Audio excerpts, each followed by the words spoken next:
La première partie de la saison 2 de Mercredi vient de se terminer avec ses 4 épisodes, et si vous êtes curieux de connaître ce qui va se passer par la suite, ainsi que nos meilleures théories, eh bien j'en ai 5 aujourd'hui à vous présenter. La première théorie est que la mort d'Enid va être évitée, et que la vision a en fait été mal interprétée. En effet, Mercredi a eu une vision intense de la mort d'Enid dans un cimetière sombre, entouré de corbeaux, et ce qui est crucial ici c'est la phrase qu'elle lui dit « Cette mort sera de ta faute ». Et en fait si on pensait que la tueuse aux corbeaux allait être responsable de la mort de Mercredi, eh bien même si elle a pu s'échapper à la fin de la première partie, et qu'elle n'est pas morte, je ne pense pas aujourd'hui que ce soit vraiment elle la menace, en tout cas pour Enid, ça va plutôt être Tyler qui est maintenant libéré, et qu'il a clairement dit à Mercredi, il va vouloir se venger.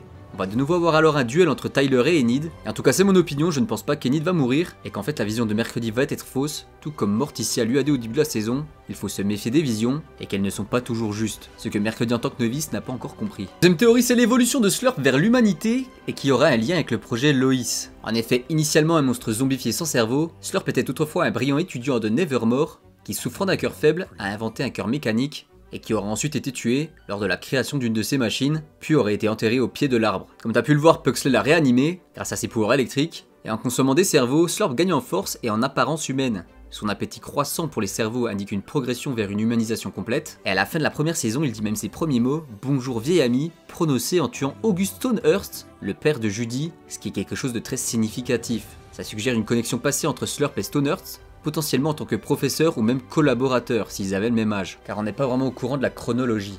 Également la présence d'une grande machine similaire à celle de son flashback dans le laboratoire Lois renforce l'idée que Slurp et Stonehurst auraient pu travailler ensemble sur une expérience de ce type. La partie 2 pourrait donc explorer non seulement son retour à une forme plus humaine, comme on le voit d'ailleurs dans l'aperçu, mais aussi à une convergence entre son histoire et le projet Lois, qui est loin d'être terminé. D'ailleurs si vous voulez mon avis, la mort de Slurp est sûrement la raison pour laquelle Stonehurst a quitté Nevermore, et à mon avis Augustus est la personne qui a causé la mort de Slurp.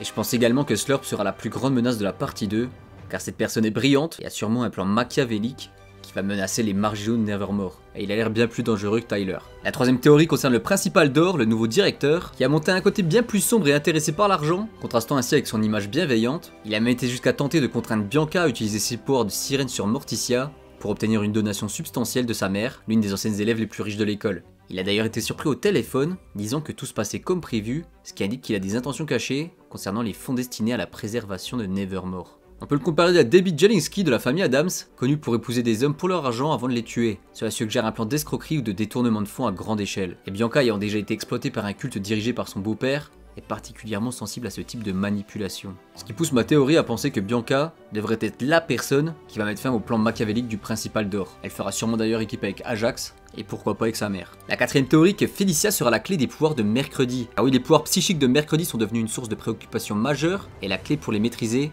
pourrait résider en fait dans le passé de sa famille, maintenant qu'elle n'a plus le grimoire. Car oui, Mercredi souffre d'une affliction liée à ses pouvoirs, caractérisée par du sang noir coulant de ses yeux chaque fois qu'elle a une vision, un problème que connaît Morticia, car elle a révélé plus tôt dans la saison que sa tante, Felicia, a souffert de la même affliction. Elle a été rendue folle et internée à Willow Hill après avoir poussé ses capacités psychiques trop loin. On nous dit ensuite qu'elle s'est échappée et que son sort est resté un mystère pendant plusieurs années. Et c'est d'ailleurs pour ça que Morticia et sa mère Esther sont en mauvais termes, car Morticia pense que ce n'était pas la bonne solution. Et du coup la partie 2 devrait révéler le récit complet et tragique de Felicia, offrant à Mercredi les leçons nécessaires pour gérer ses dons, et peut-être trouver une nouvelle voie pour les récupérer. Potentiellement à travers la musique, comme l'a suggéré Isadora Capri, la nouvelle prof de musique, dont on ne connaît toujours pas vraiment le rôle. Et ça pourrait être directement Felicia qui rende les pouvoirs à Mercredi, car oui, à la fin de la saison, comme tu peux le voir dans la prison, Mercredi a libéré une patiente qui a de très forts airs de Morticia, et donc les chances sont très fortes que ce soit Felicia, sa sœur. Et vu qu'elle était dans le projet Lois, dans le sous-sol de l'hôpital, ça expliquerait qu'on ait dit qu'elle ait fui, car c'est un endroit secret où ont lieu des expérimentations, et donc cela ferait des dizaines d'années qu'elle se fait torturer. Mais du coup aujourd'hui adulte, elle a sûrement la clé pour redonner les pouvoirs à Mercredi. Et la cinquième théorie, c'est que le destin de Judy Stonehurst et le chaos des patients de Lois n'est pas terminé. En effet, comme évoqué au début de la vidéo, c'était elle la tueuse au corbeau, et la principale responsable des expériences secrètes, Lois. Et à la fin de la saison, tout le monde s'est évadé, en tout cas tous les patients, mais Judy y compris, car lui on n'a pas vu le corps, et tu connais la règle. Pas de corps, pas de mort, et il est fort probable qu'elle ait survécu du coup, et qu'elle va essayer de se venger de Mercredi, pouvoir déjouer ses plans et libérer ses patients. Avec les criminels en fuite, Jericho risque d'être plongé dans le chaos, et il est bien possible que Judy essaie de s'allier avec un des deux méchants, soit Tyler, soit Slurp, et ainsi on pourrait voir des personnes perdre leur pouvoir et d'autres en gagner. Alors quelles sont tes théories pour la partie 2 de la saison 2 de Mercredi et comment tu trouvais cette première partie, et n'oublie pas de t'abonner.